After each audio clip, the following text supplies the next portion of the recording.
presentamos Perspectiva Bíblica Mundial. Analizaremos temas de relevante interés sobre la verdad presente, que nos ayudará a crecer espiritualmente, mediante la conducción del Ministerio de Sostén Propio, una voz que clama en Venezuela, bajo la dirección del evangelista y conferencista José Barito. Le invitamos a seguir toda la serie.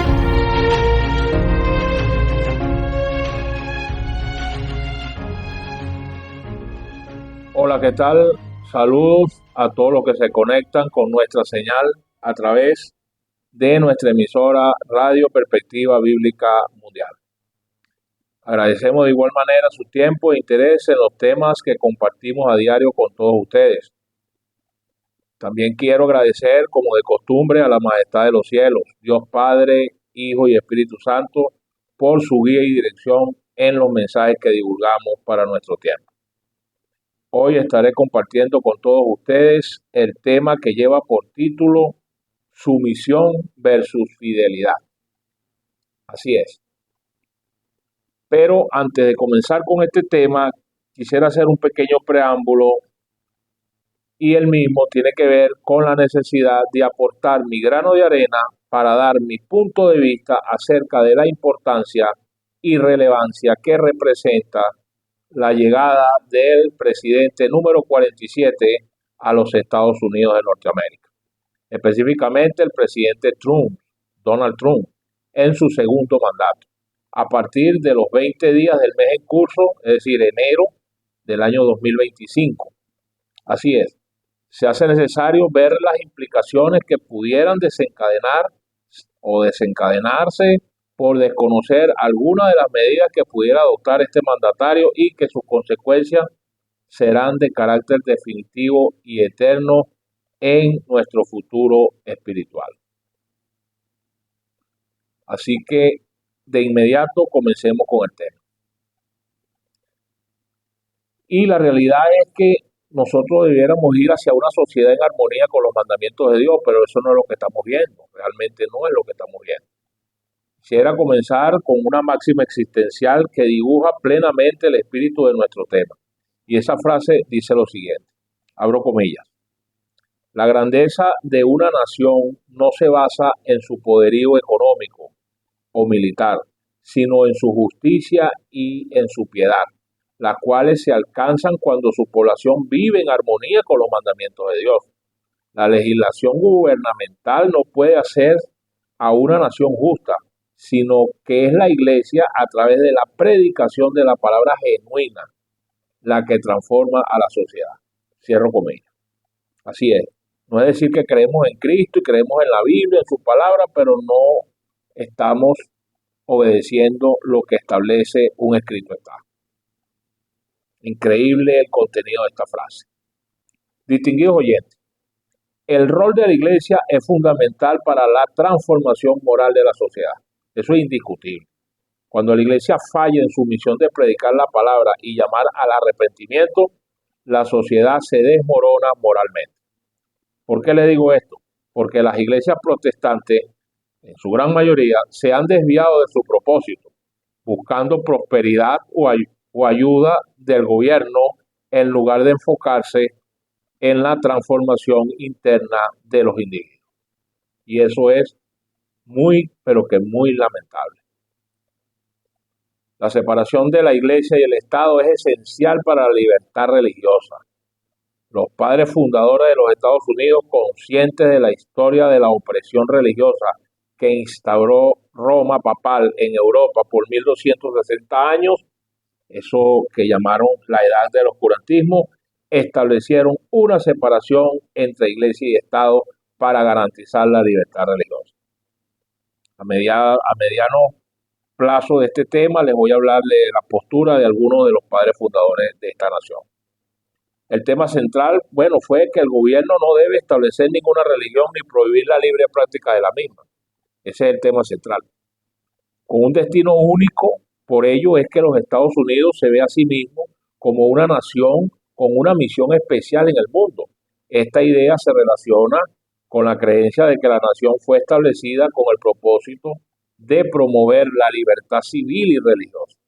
En pocas palabras, la separación iglesia y Estado, una de las razones por las que Estados Unidos se considera excepcional es su radical separación entre la iglesia y el poder civil.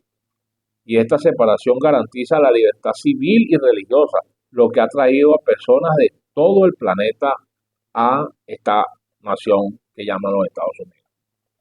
Sí, libertad religiosa. El excepcionalismo americano se basa en la idea de que la religión florece con mayor pureza sin la ayuda del gobierno. Los padres fundadores entendieron que la unión de la iglesia y del Estado lleva a la intolerancia y a la persecución. ¿Y cómo sería eso? A través de los principios fundamentales, los principios del republicanismo y el protestantismo, que son la libertad civil y religiosa y la separación de iglesia y Estado. Como hemos dicho antes, son considerados el secreto del poder y la prosperidad de esta nación. Por eso entonces surge la primera enmienda de la Constitución de los Estados Unidos, que es fundamental para entender el concepto de libertad religiosa en este país. Esta enmienda establece límites al poder del gobierno en cuanto a la religión y garantiza derechos civiles básicos. Ahora, veamos los puntos claves relacionados con esta primera enmienda. Primeramente, con respecto a la prohibición de establecer una religión. El Congreso no puede hacer ninguna ley que establezca una religión oficial. Esto significa que el gobierno no puede favorecer a una religión sobre otra, ni imponer creencias religiosas a sus ciudadanos. Esta prohibición es un pilar fundamental del principio de separación entre iglesia y Estado. Entre iglesia y el Estado. Número 2. Acerca de la libre práctica de la religión. Esta primera enmienda también protege el derecho de los individuos a practicar su religión libremente. Esto significa que el gobierno no puede prohibir a las personas practicar su fe, siempre y cuando no infrinjan la ley o dañen a otros. Número 3. Con respecto a los derechos civiles, además de la libertad religiosa, la primera enmienda garantiza otros derechos civiles importantes como lo es la libertad de expresión, la libertad de prensa y el derecho a reunirse pacíficamente y pedir al gobierno que se le haga justicia. Número 4. La primera enmienda como fundamento del excepcionalismo americano, pues nos dice que la separación entre la iglesia y el Estado, garantizada por esta primera enmienda, es vista como una de las razones por las que Estados Unidos se considera una nación excepcional. Los padres fundadores, conscientes de la historia de la opresión religiosa, establecieron esta separación para proteger justamente la libertad religiosa. Número 5. Ante la posible violación de esta primera enmienda, pues los actuales acontecimientos políticos en los Estados Unidos sugieren que existe el riesgo de que esta primera enmienda sea violada a través de la imposición de leyes que favorezcan una religión sobre otras. Por ejemplo, específicamente la posibilidad de que se apruebe una ley dominical, ley que obligaría al descanso dominical, que sería una violación de la libertad religiosa y de la separación entre iglesia y Estado. Y número 6, acerca del papel de lo que representa la Corte Suprema de esta nación, se menciona que esta Corte Suprema es la encargada de decidir si una ley es constitucional o no lo es. Hoy existe la preocupación de que la composición actual de la Corte Suprema, por cierto que con una gran mayoría de jueces católicos, puede llevar a una interpretación de la Constitución que favorezca la imposición de leyes religiosas, violando con ello la primera enmienda. Entonces, en resumen, la primera enmienda es una garantía fundamental de la libertad religiosa en los Estados Unidos al prohibir que el gobierno establezca una religión y proteger el derecho a la libre práctica de la misma. Esta enmienda es un componente esencial de la identidad de los Estados Unidos como nación excepcional, pero también se advierte sobre el riesgo de que esta enmienda sea violada en el futuro por la unión de intereses religiosos o políticos. El papel de la Corte Suprema es crucial en el contexto de la libertad religiosa en esta nación, ya que es el órgano encargado de interpretar la Constitución y de decidir si una ley es constitucional o no. Ahora, veamos algunos puntos claves sobre el papel de la Corte Suprema. Ella tiene la facultad de interpretar la Constitución. Sí, la Corte Suprema es el árbitro final en cuanto a la interpretación de la Constitución. Sus decisiones establecen precedentes que influyen en la manera en que se aplican las leyes en el país. En el contexto de la libertad religiosa, esto significa que la Corte Suprema tiene el poder de definir los límites de la primera enmienda y de decidir si una ley viola o no la separación entre la Iglesia y el Estado. Número 2. Con respecto a las decisiones sobre las leyes religiosas, la Corte Suprema tiene la facultad de determinar si una ley es compatible con la Constitución, incluyendo leyes que tienen que ver con la religión. Esto implica que esta Corte Suprema pueda decidir si una ley que aparentemente favorece o restringe la práctica de una religión es constitucional. Número 3. Ante una posible violación de la primera enmienda, la actual conformación de jueces sugiere que existe la preocupación de que la Corte Suprema pueda llegar a fallar a favor de leyes que violen la primera enmienda, que garantiza la libertad religiosa, específicamente la posibilidad de que se apruebe una ley dominical que obligaría al descanso dominical, la cual sería inconstitucional por establecer una religión, pero podría ser declarada constitucional por la Corte Suprema. Número 4. La posición de la Corte Suprema. La composición actual de la Corte Suprema con una mayoría de jueces católicos, hay que subrayarlo, como de hecho está conformada hoy, podría influir, como hemos dicho, en sus decisiones. ¿Por qué? Porque, lo hemos dicho, existe la preocupación de que esta composición pueda llevar a una interpretación de la Constitución que favorezca la imposición de esta ley dominical, violando así la primera enmienda. Y para muestra un botón, actualmente se señala que no hay ningún juez protestante que pudiera defender, un protestante legítimo, que pudiera defender los mandamientos de Dios, pues la gran mayoría de evangélicos que hay en los Estados Unidos guardan el domingo, que es el día que está buscando Roma que se apruebe. Entonces, no hay ningún juez protestante en la Corte Suprema, es decir, de 9 jueces, la gran mayoría son católicos y solo un juez judío, o sea, no hay ningún protestante. ¿Qué se podría pensar aquí? Que pudiera venir una manipulación de la ley en contraposición a el espíritu de la misma, ¿ok? El número 5 es con respecto a una última apelación. Se menciona que si la Corte Suprema declara que una ley constitucional es constitucional, la última apelación quedaría en las manos de Dios. Esto sugiere que si la Corte Suprema falla en proteger la libertad religiosa, no habrá más instancias legales para revertir dicha decisión. En resumen, la Corte Suprema juega un papel fundamental en la protección de la libertad religiosa en los Estados Unidos, al ser el órgano que decide si una ley es constitucional o no, toma la decisión final. Sin embargo, existe la preocupación por la composición actual de esta Corte y la posibilidad de que ésta pueda llegar a fallar en contra de la libertad religiosa, lo hemos dicho, interpretando la Constitución de una manera que permita la imposición de leyes religiosas. En ese caso se indica que no habría más recursos legales, como hemos dicho, quedaría en las manos de Dios la última esperanza de justicia. Así que todo lo antes expuesto lo podemos comparar y verificar con la historia de Sansón, que es un símbolo que ilustra el futuro de los Estados Unidos y cómo este país ha perdido su poder y su prosperidad. Y aquí les presento los puntos claves a considerar de esta analogía. Primeramente, Sansón como símbolo de Estados Unidos. Sí, así como Dios le dio a Sansón una fuerza sobrenatural para liberar a Israel de la opresión filistea, Dios le otorgó a Estados Unidos las bendiciones y los recursos necesarios para convertirse en una nación poderosa y líder mundial. En particular, los Estados Unidos fue levantado para liberar al pueblo de Dios que había estado oprimido por 1260 años bajo el poder papal. Esos 1260 años fueron los que predijo el profeta Daniel sobre lo que ocurrió en la edad del oscurantismo en Europa, donde la Iglesia Católica persiguió, execró y a través de la Inquisición mató más de 150 millones de personas, llevándolos a la hoguera, llevándolos precisamente a la matanza de San Bartolomé, a todas esas desgracias que ocurrieron en la Edad Media. y es que lo que pasó aquí, que entonces el señor levanta a Estados Unidos para liberarlo precisamente de lo que existía ahí en Europa con la Inquisición y con la Iglesia Católica.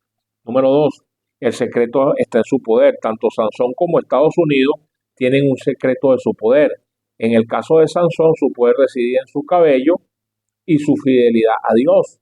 En el caso de Estados Unidos, el secreto de su poder y de su prosperidad son los principios de republicanismo y protestantismo, específicamente que garantizan la libertad civil y religiosa y la separación de iglesia y Estado. Número 3, acerca del peligro de transigir sus principios.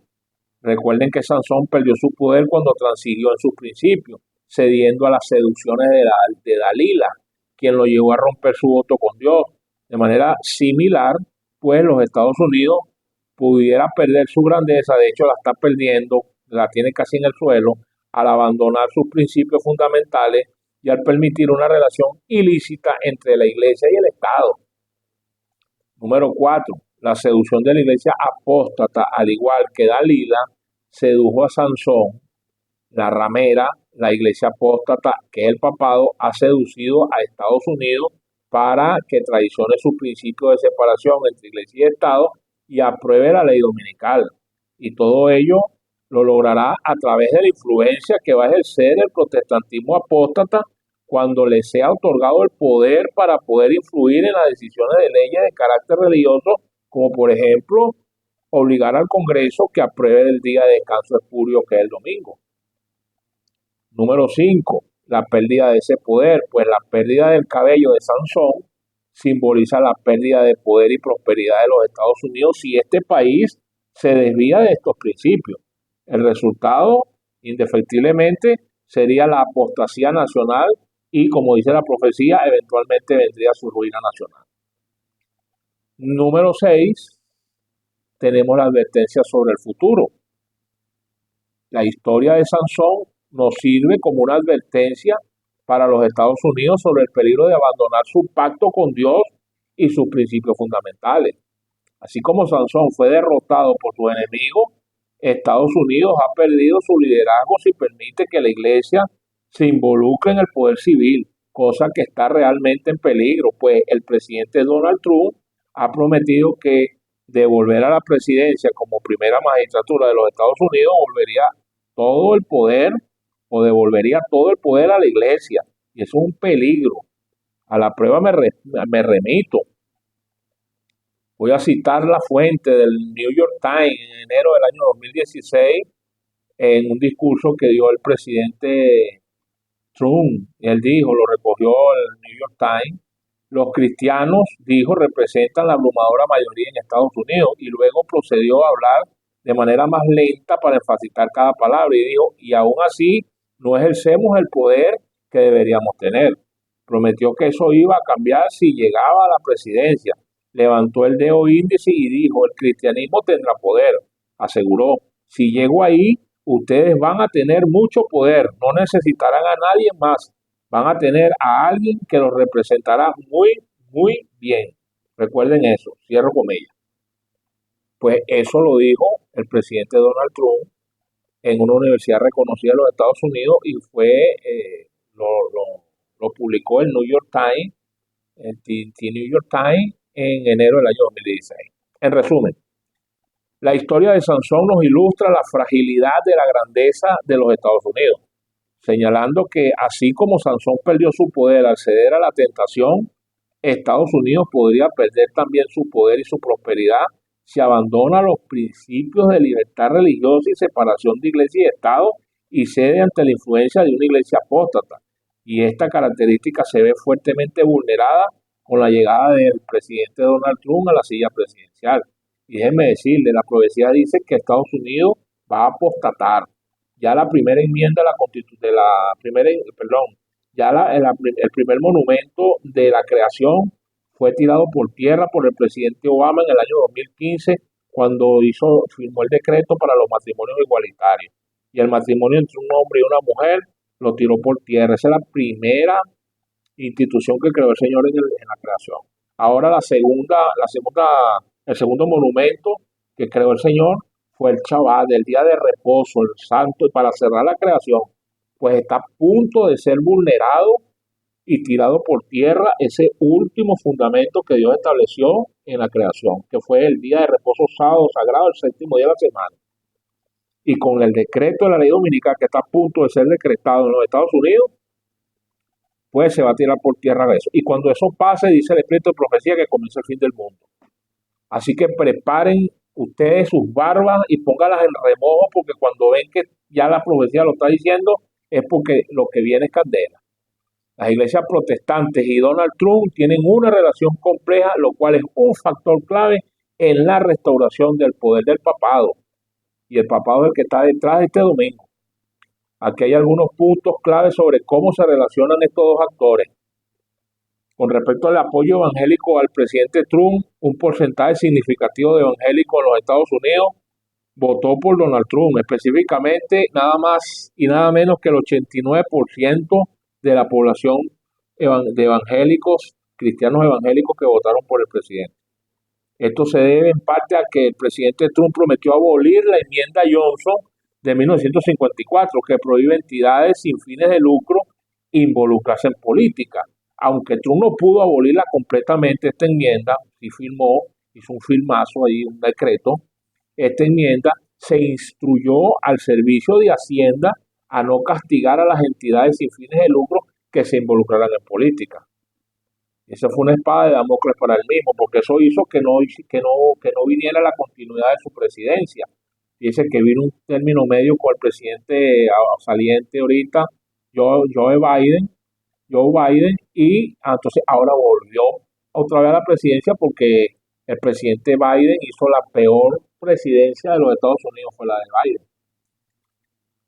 Otra cosa, las posturas de Trump favorables a los evangélicos. Trump ha tomado varias decisiones que favorecen a los evangélicos, como mandar la embajada de los Estados Unidos en Israel de Tel Aviv a Jerusalén.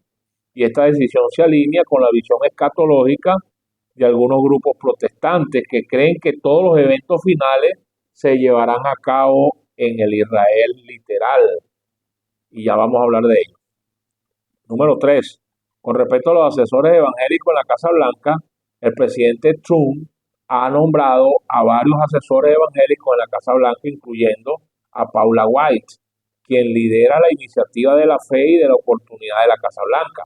Y esta iniciativa busca fortalecer la relación entre la fe y el gobierno, lo cual es visto como una amenaza a la separación de Iglesia y Estado. Y número 4, con respecto a los nombramientos de la Corte Suprema, es conocido que Trump ha nombrado jueces a la Corte Suprema que son católicos. Uno de ellos, el doctor Kavanaugh, lo que genera preocupación de que esta composición del tribunal pueda llevar a decisiones que favorezcan, como hemos dicho anteriormente, a la imposición de leyes religiosas que vayan en contraposición al mandato del espíritu de la ley. Actualmente no hay ningún juez protestante en esta Corte Suprema. Ahora, veamos el papel de las iglesias protestantes en la restauración del papado.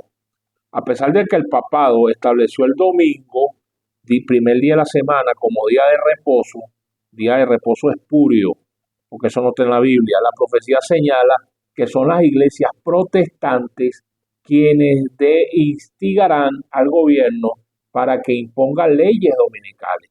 Estas leyes obligarían al descanso dominical, lo cual sería una forma de honrar al poder papal. Se considera que las iglesias protestantes están actuando de manera que contribuyen a la restauración del poder del papado a través de la imposición de leyes religiosas por el poder civil. Claramente ahorita entendemos que la gran mayoría de evangélicos que residen en el mundo entero y en Estados Unidos más que todo, guardan el día domingo, que es el día que instituyó Roma, pero lo están haciendo por libre conveniencia, pero no por una ley. Dios va a actuar cuando lo hagan a través de la ley, porque ahí hay un grupo que es muy reducido, que es pequeño, pero que guarda el día correcto, que es el Shabbat, el día sábado. Y entonces contra ese grupo es que viene el problema, y contra cualquiera que lo esté guardando. Llámese bautista del séptimo día, adventista del séptimo día, bien sea que sean judíos, ortodoxos o judíos mesiánicos, pero la gran mayoría, que es el gran grueso de la humanidad cristiana, guarda el domingo. Aun cuando existen marcadas contradicciones entre Trump y el Papa, y a pesar de que muchos asesores del presidente Trump han estudiado en instituciones jesuitas, Trump y el obispo de Roma, el mal llamado Papa, tienen posturas opuestas en varios temas. Por ejemplo, Trump es capitalista y es nacionalista, mientras que el obispo de Roma es socialista y es globalista. El presidente Trump favorece un aumento de las Fuerzas Armadas, mientras que el obispo de Roma está a favor del desarme. Eso entre comillas, porque ellos tienen acciones en empresas de armas en la bolsa de valores. O sea que eso es de la boca para afuera. El presidente Trump se opone a la inmigración ilegal, mientras que el obispo de Roma está a favor de fronteras abiertas. En resumen, la relación entre las iglesias protestantes y el presidente Donald Trump se caracterizan por el apoyo mutuo en ciertas áreas, lo cual es percibido como una amenaza a la separación iglesia y Estado. Y es un camino para la restauración del poder del papado que está a punto de recobrar, el poder que perdió. Las iglesias protestantes están influyendo en el gobierno a través de su apoyo al presidente Trump y sus asesores, mientras que Trump ha tomado decisiones que favorecen a los evangélicos y ha nombrado a jueces católicos a la Corte Suprema, lo que podría facilitar la imposición de leyes religiosas que van a convertirse en una espada de Damocles para su propio pescuezo, para su cuello. La visión escatológica de algunas iglesias protestantes juega un papel importante en su relación con figuras políticas como este presidente Trump y en su interpretación de los eventos actuales. Esta visión se centra en una serie de creencias sobre el fin de los tiempos y cómo estos eventos se desarrollarán, particularmente en relación con Israel y el Medio Oriente. Y aquí les voy a detallar algunos puntos claves sobre esta visión.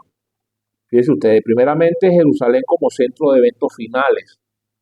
Miren, la gran mayoría, y eso lo sabemos, de iglesias protestantes, la gran mayoría, casi que completa, con esta visión escatológica, creen que todos los eventos finales que están programados en las escrituras sagradas ocurrirán en el Israel literal, allá en el Medio Oriente.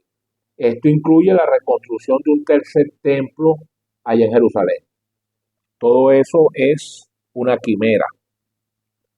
Con respecto al anticristo, ese personaje que habla de la Sagrada Escritura, el apóstol Juan lo nombra dentro de esta visión, aunque está desfasada de autenticidad y de la realidad bíblica, la gran mayoría de iglesias protestantes, el movimiento sionista allá en Estados Unidos, cristianos sionistas, judíos ortodoxos y gobiernos mundiales, comenzando como cabeza de esos gobiernos los Estados Unidos, están esperando que un personaje malévolo que llama la Biblia el anticristo se siente en el templo reconstruido de Jerusalén. Este personaje construirá una estatua y obligará a todos a adorarla. Además impondrá una marca en la mano derecha o en la frente a quienes lo adoren. Por lo menos eso es lo que cree la gran mayoría abrumadora de la población cristiana judía mundial. Y eso por lo está desfasado precisamente de la verdad bíblica, porque es que ellos tienen el anticristo en sus narices. El anticristo es el sistema papal. El obispo de Roma y su séquito es el anticristo, es el representante de Satanás en esta tierra. Hay que entenderlo. Apocalipsis capítulo 13, versículo 2, dice que Satanás le dio a este poder, le dio su poder, su trono y su autoridad a esta institución. Ahí está escrito, porque Apocalipsis 13 es el papado. Ahí todos sabemos que Apocalipsis 13 se convierte en dos bestias, la bestia genuina y la imagen de la bestia. La bestia genuina es el papado, el sistema papal, ¿no? No es la Iglesia Católica, es el sistema papal, es el Vaticano, ¿no? A través de el poder político que tienen para ejercer y hacer lo que ellos consideran fuera de todo contexto de las Escrituras. Entonces, ¿qué hace la Iglesia Católica? Bueno, la Iglesia Católica está tratando siempre ha desvirtuado lo que está escrito. Entonces, hay otra bestia que es la imagen, que son los Estados Unidos de Norteamérica. Entonces, Apocalipsis 13:2 me dice que Satanás le dio su poder, su trono y su autoridad a esta bestia que es el obispo de Roma. Entonces aquí no hay que buscar más nada. Las iglesias evangélicas, en su gran mayoría, tienen la mirada puesta allá en el Israel literal, allá en el Medio Oriente, creyendo que se tiene que reconstruir un tercer templo, porque en ese tercer templo es donde se va a sentar el anticristo, pero el anticristo lo tienen en su nariz y no se dan cuenta. ¿Entiendes? ¿Por qué? Por no ser humildes, por no tener la honestidad de verificar bien lo que dice estudiar las escrituras. Y se lo estamos diciendo con puntos y señales.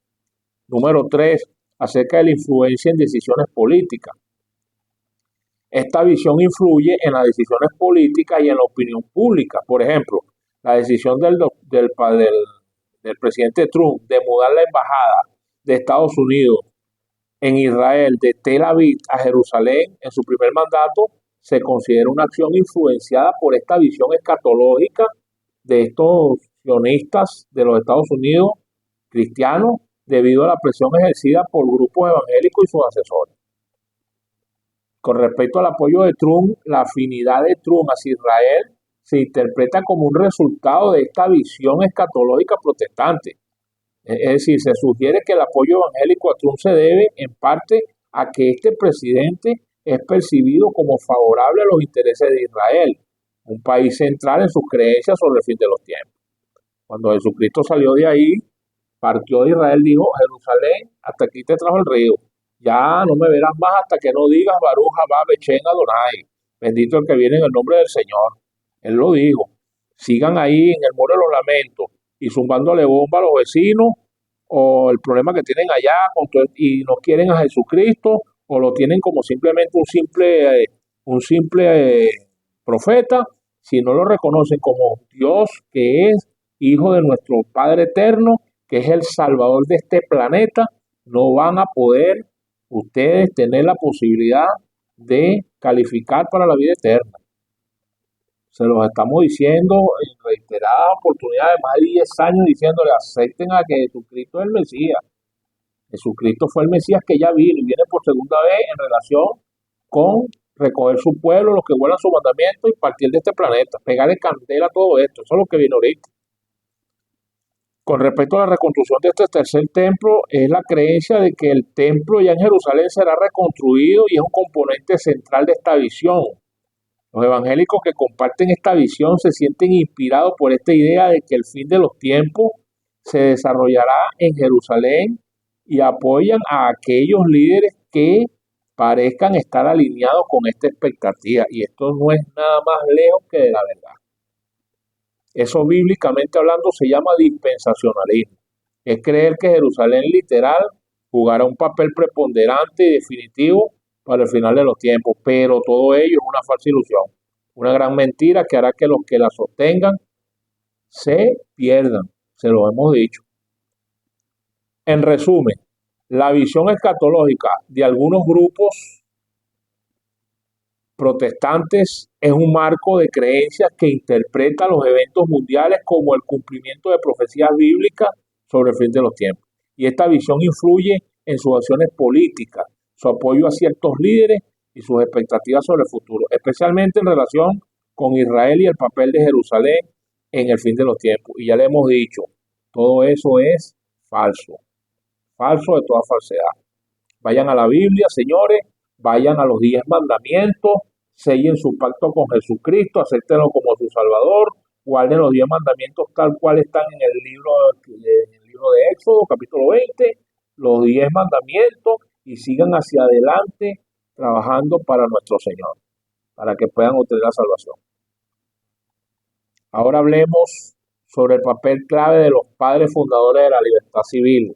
Como les dije, como es sabido para muchos, porque hay que tocar este tema, porque no entendemos cómo es que estas administraciones de Ronald Reagan para acá han tratado de desvirtuar, no han entendido que el obispo de Roma es el enemigo público número 1 del planeta, de la palabra de Dios, de los Estados Unidos, más que todo, porque van a utilizar los Estados Unidos, por eso es la imagen de la bestia, para llevar a cabo sus planes malévolos de tirar por tierra el segundo monumento de la creación.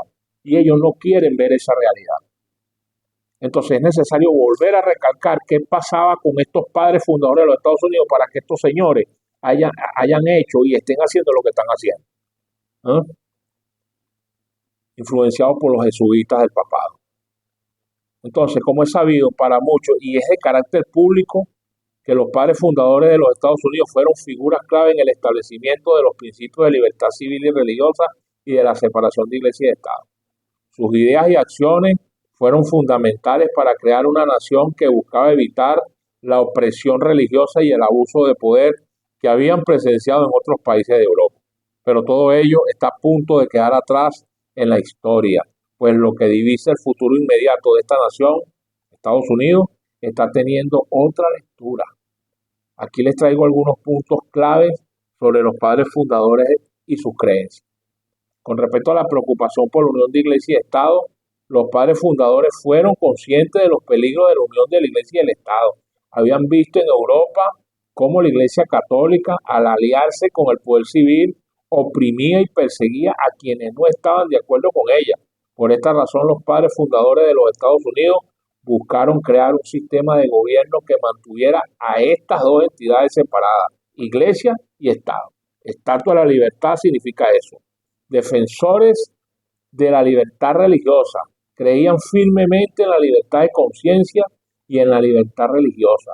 Pensaban que cada individuo debía tener el derecho de practicar su religión libremente o de no practicar ninguna, sin interferencia del gobierno. Y esta idea se plasmó en la primera enmienda de la Constitución que prohíbe al Congreso hacer leyes con respecto al establecimiento de una religión. La postura de Thomas Jefferson, uno de los padres peregrinos de los Estados Unidos, advirtió sobre el peligro de permitir que el clero usara el poder civil. Consideraba que el clero, al establecerse por ley y formar parte del gobierno, se convertía en un enemigo de los derechos civiles y religiosos. Y el ejemplo claro, viviente, fue el de la Roma papal, en la Edad Media. Con respecto a la hostilidad del clero hacia la libertad, Jefferson señaló que a lo largo de la historia, este clero siempre se ha aliado con los déspotas, apoyando sus abusos a cambio de protección. Por eso Jefferson creía que el gobierno solo debía intervenir en acciones que causaran daños a otros. Por lo tanto, las creencias religiosas de una persona no debían ser asunto de gobierno.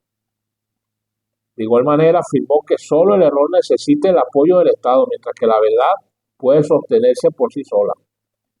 Jefferson dejó constancia en el monumento que lleva su nombre, que Dios creó la mente humana libre y que ningún individuo debe ser obligado a adherirse a una religión ni sufrir por sus creencias. Así es. Igualmente, una inscripción en el monumento de Jefferson dice lo siguiente, abro comillas: el omnipotente Dios creó a la mente humana libre. Todo intento de influenciarla por medio de castigos o cargas temporales es desviarse del plan del santo autor de nuestra religión. Ninguna persona se verá obligada a frecuentar o a apoyar ningún ministerio o culto religioso, ni sufrirá por causa de sus opiniones o creencias en materia de religión, sino que todos tendrán la libertad de profesar y defender por la argumentación sus propias opiniones en materia de religión. Cierro comillas. Esta última cita subraya la importancia de la libertad religiosa y la autonomía individual. Preciosa esta cita. Igualmente, James Madison decía que creía que no había ningún ejemplo en la historia de un pueblo dominado por un sacerdote o sacerdocio que disfrutara de un gobierno civil libre.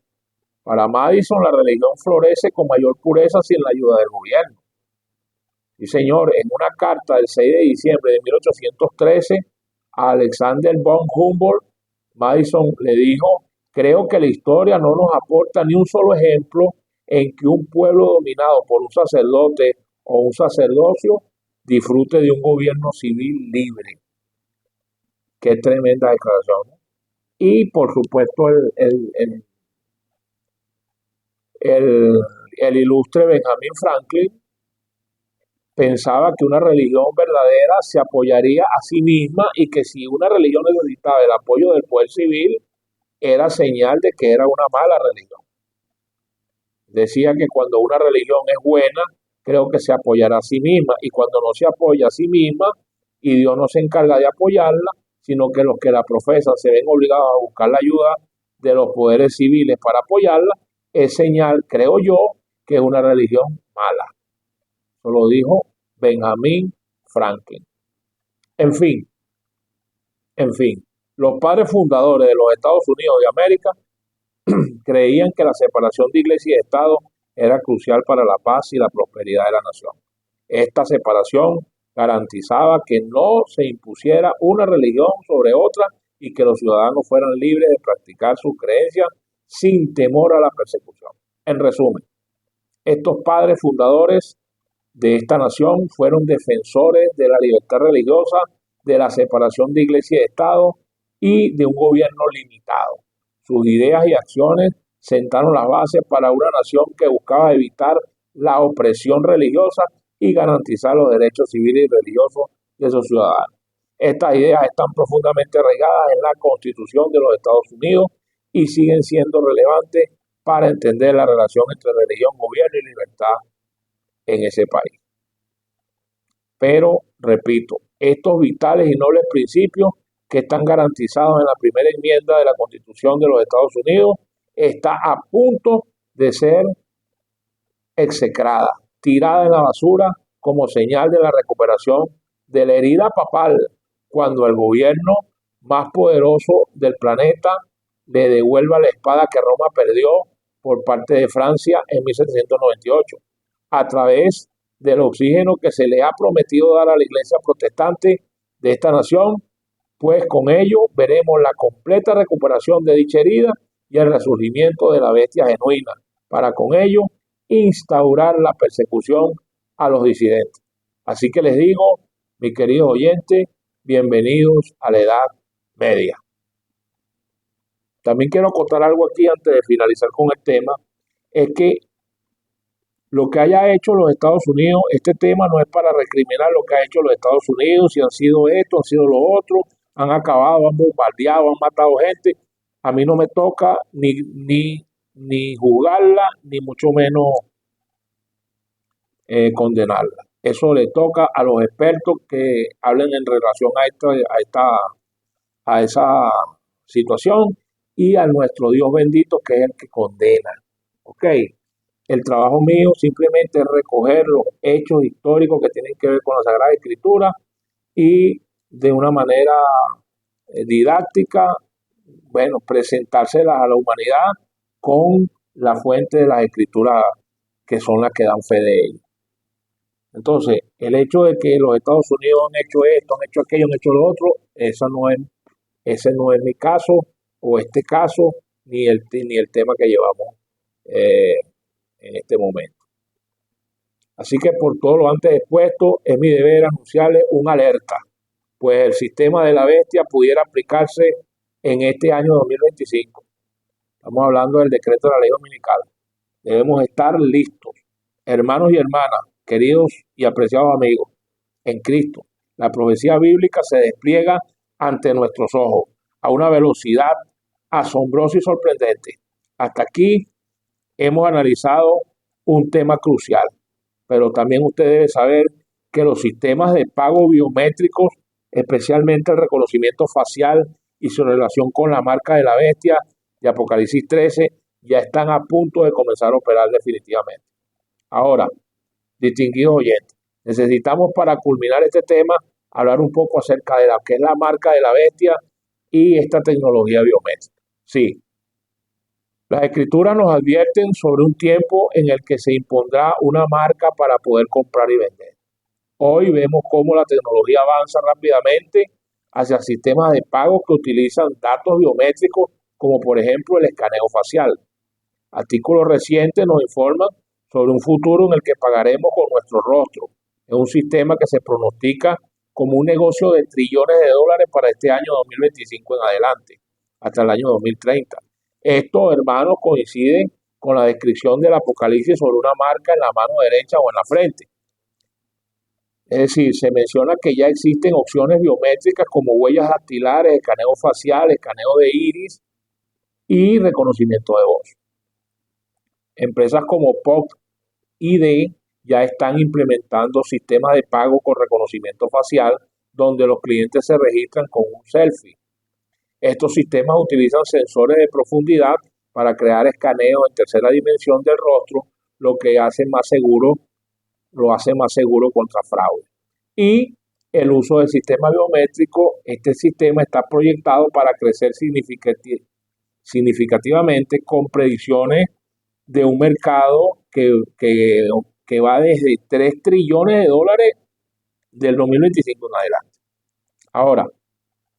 Ahora, ¿qué hay de la amenaza a la privacidad y el control? Si bien estos avances tecnológicos prometen comodidad, también implican serios riesgos para nuestra privacidad y libertad. Esto nos coloca en una posición vulnerable frente a un sistema que podría ser utilizado para controlar. Pero, siempre un pero. Además, la creciente adopción de tecnologías biométricas es promovida por el Foro Económico Mundial como parte de una sociedad sin efectivo, lo que podría ser un paso hacia el nuevo orden mundial, un nuevo orden mundial que ya hemos pisado. En contraposición a la marca de la bestia, nos encontramos entonces con el sello de Dios y la observancia del sábado. Ante estos desafíos debemos recordar el sello de Dios, que es la observancia del día sábado, el séptimo día de la semana, en contraste con la marca de la bestia, que es el domingo, primer día de la semana. Sí, el sello de Dios representa nuestra fidelidad a Él y a su ley, que es el cuarto mandamiento que nos recuerda que Dios es el creador, es el salvador y es el legislador. Éxodo capítulo 20 del 8 al 11. El sábado es una señal entre Dios y su pueblo, es un recordatorio de que es Él quien nos santifica. Observar el día sábado, el séptimo día, el Shabbat, es por lo tanto un acto de confianza en la justicia de Cristo. Ahora, contrariamente a ello, la marca de la bestia el domingo es una decisión consciente de seguir una ley hecha por el hombre en oposición a la ley de Dios. Mientras que el sello de Dios está conectado con su ley, especialmente el cuarto mandamiento, el Shabbat, es decir, la observancia del sábado es un signo externo de que hemos rendido nuestro corazón y nuestra obediencia a Dios. Es sencillamente una dicotomía. Por eso el tema de este tema, el título de este tema, sumisión versus fidelidad.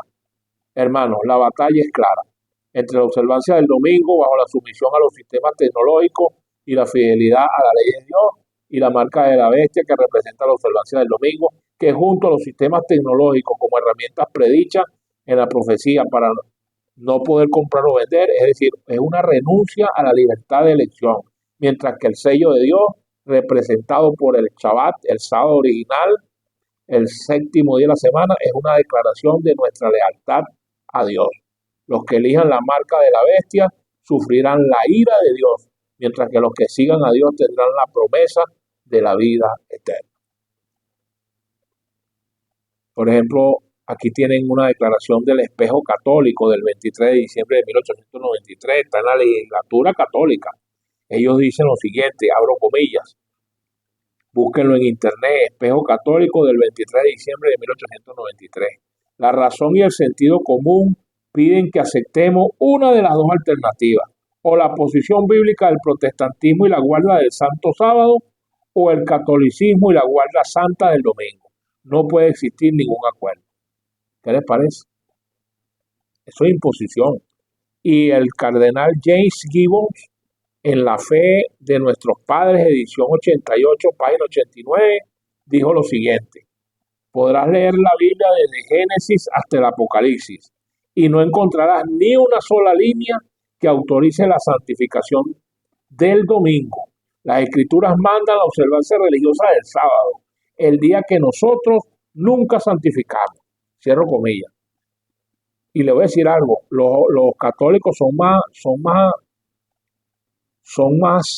honestos en lo que creen que los evangélicos, porque los católicos por lo menos están diciendo que nosotros nunca los santificamos y la Biblia no habla de ellos, pero los evangélicos son más osados, porque los evangélicos quieren justificar lo que es justificable, quieren comprobar con la Biblia que el día del Señor es el domingo, que eso no lo pueden hacer, ni que la vuelvan a escribir, Pero ellos, sin embargo, son osados y lo hacen. Y ahí lo tienen. El sábado es el sello de Dios, la marca de aquel que puede crear y de aquel que está autorizado a gobernar la tierra y el universo.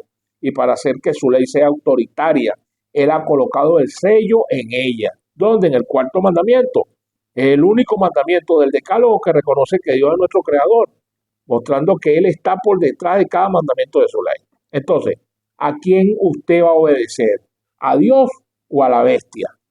Esa es la pregunta que le vamos a hacer.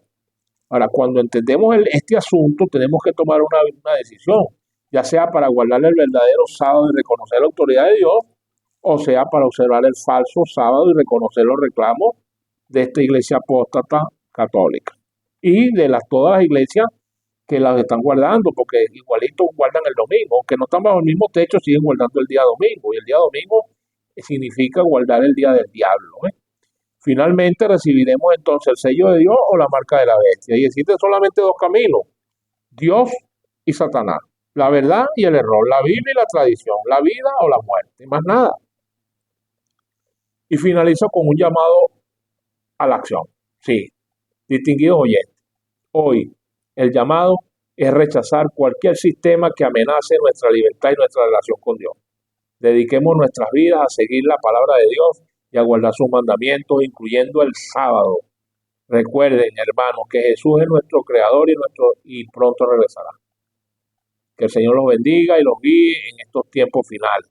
No olviden que la decisión más importante es la que tomen hoy. Quiero hacer una oración para terminar con este tema. Padre, gracias te damos, agradecemos, Señor, por tu inmensa misericordia y porque nos asistes cada día y cada momento. Quiero poner en tus manos, Señor,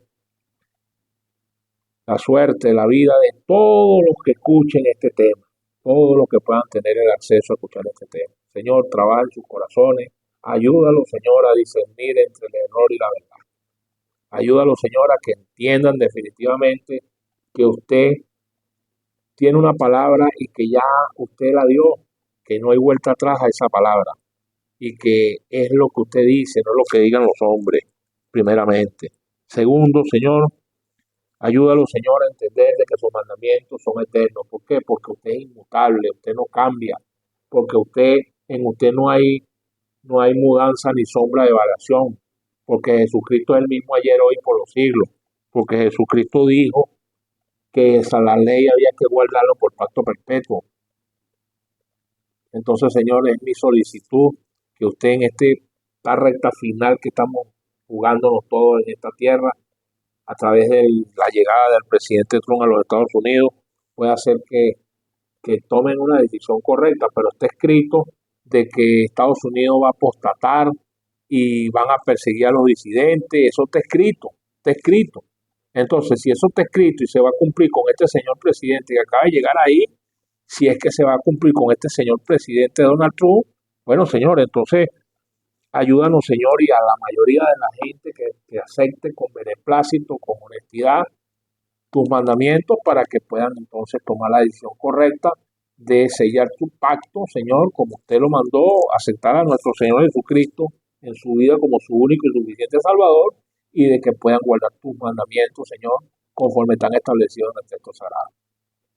Guarda nuestra familia, guarda todos los que escuchan este mensaje, ayúdalos, Señor, y gracias por permitirnos, Señor, estar en este momento vivos, en este momento de la historia, para dar fe de lo que es su santa voluntad y para que la gente la ponga por obra. Así que con mucho afecto, Señor, le pido verdaderamente esta solicitud en el nombre de nuestro Señor Jesucristo. Amén. Muy bien.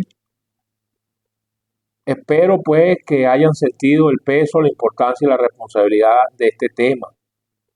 Distinguida audiencia, hasta aquí nuestro mensaje. No se pierda nuestro próximo tema. Les habló el pastor José Barito desde Radio Perspectiva Bíblica Mundial. Es nuestra oración que el Señor bendiga su vida y la de su familia en gran manera. Dios les bendiga.